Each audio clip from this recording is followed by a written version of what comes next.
Good day buddies. It's a new year, so it's time for a new build. And for today's video we're making a deep nest, capable of housing tens of thousands of ants. An ant farm, perfect for keeping a mature and massive colony. Which will consist a magnificent view, a flooring and ceiling looking so natural. That will bring us the ambient of the deep underground world of ants that rest within.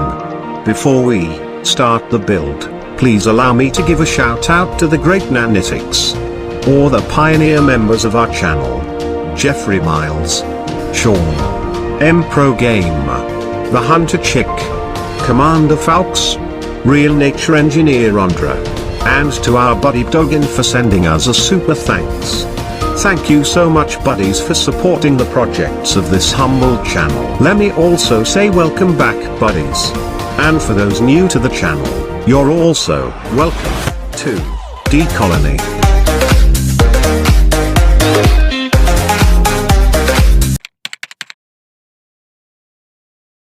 Here's the materials we need for the build. Some lava rocks, smaller size lava rocks, and sand out of lava rocks. I got all these from a nearby aquascaping store. We'll also need tile grout powders, red and yellow, along with a fine sand. You can check the vid on the description on how I mix them. Another thing we need is a tall or deep container, and a piece of tubing. Let's start the work on these lava rocks. Using super glue, and a moist tissue paper. We'll just place the moist tissue in between the rocks, to fix those in even surface.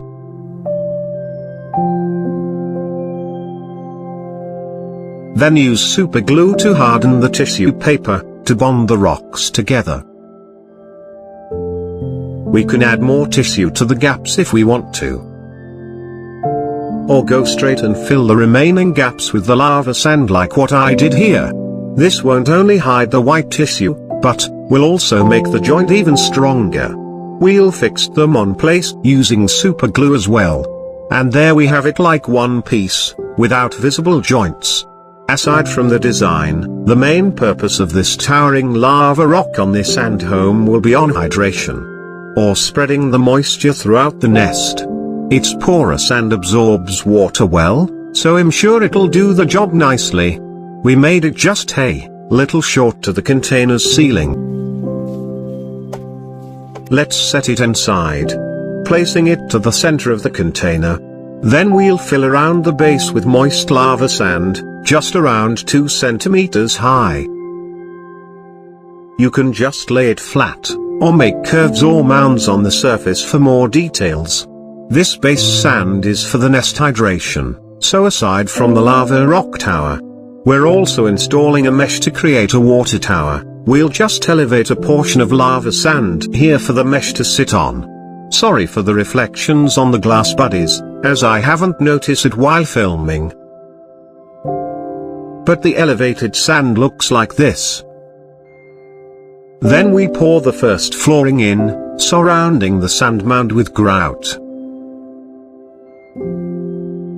Then we simply place the 100 micron mesh on top of it.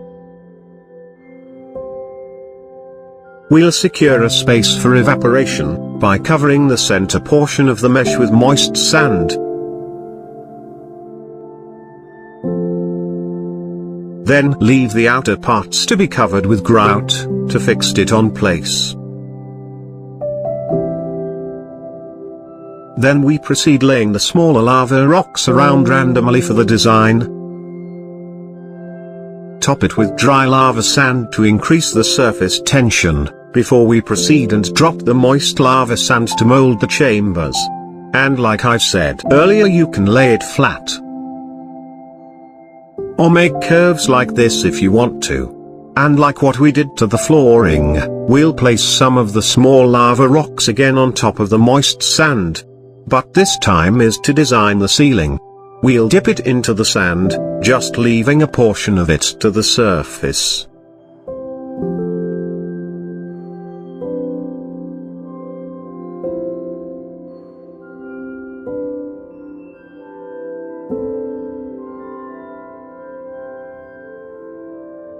Then we simply elevated this corner sand next, to make an entrance, or to connect this nest to the upper chambers.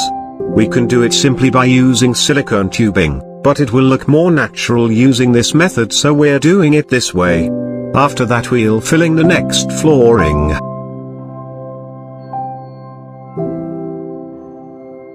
Then we'll just repeat the process until we reach the very top one.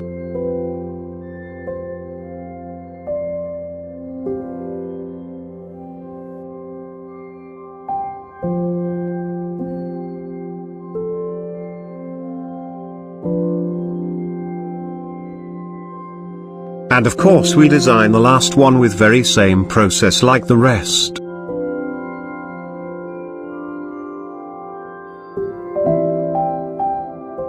As you can see buddies, this nest is a large space.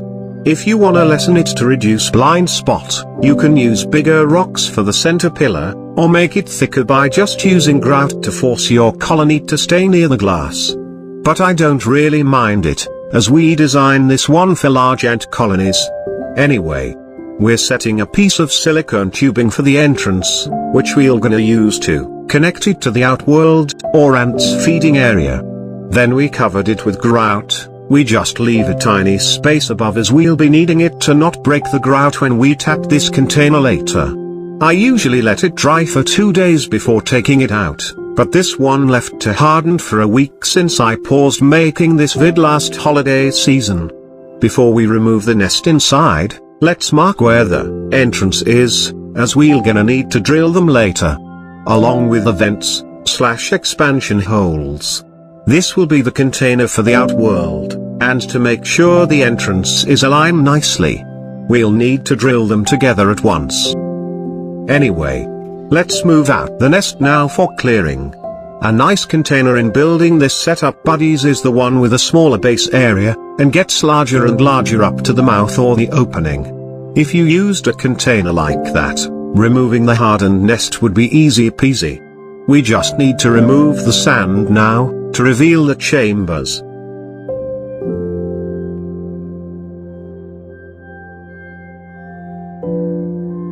And it's here.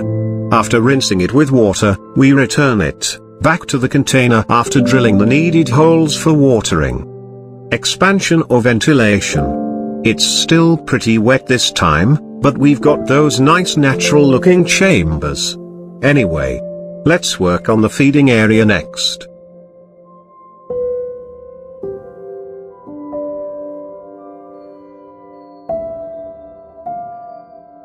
We drilled 4 holes each on the nest lid, and to the base of the Outworld. And it's for the entrance, and magnets for a much better connection. We fixed the magnets using super glue, same of what we did on the nest lid. Setting a tubing to the drilled entrance to secure an opening, then pour a layer of tile grout. And we've got this piece of lava rock, which I attached some artificial plant and grass.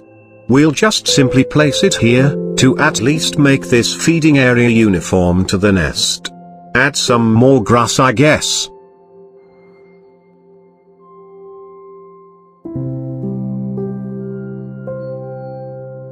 Topped it with lava sand.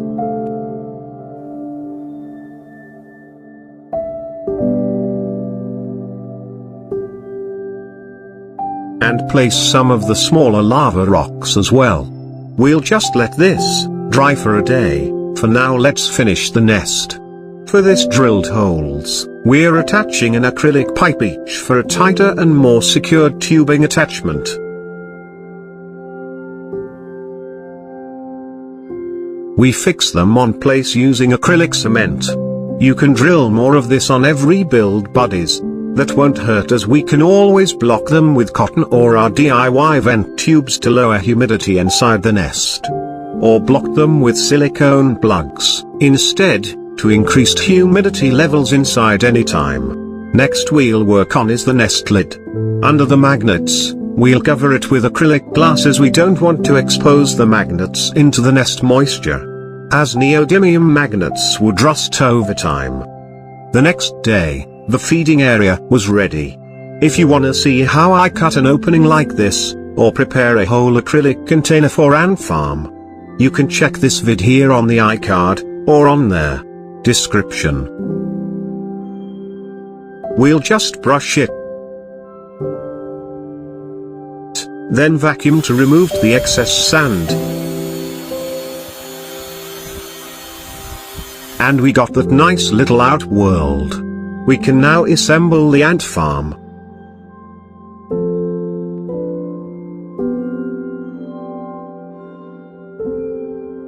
With the magnets, the feeding area won't move that easily. For the watering hole, we're blocking it with this silicone plug. And here we have a nice ant farm, with extra deep nesting space. With beautiful, and natural looking chambers. The tunnels are pretty wide, as we design it for bigger ant species.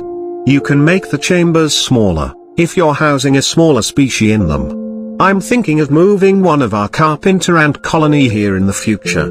I also thought about our diacamas, but I doubt it if they'll move as they're already on a soil setup which they want the most.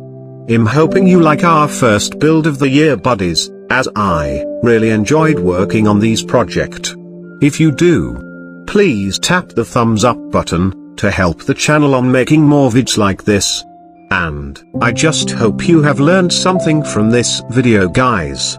Be a genie for the first time by granting my wish in tapping the like and share button. That would help a lot. This is D Colony saying goodbye for now, but hoping to see you on my next videos.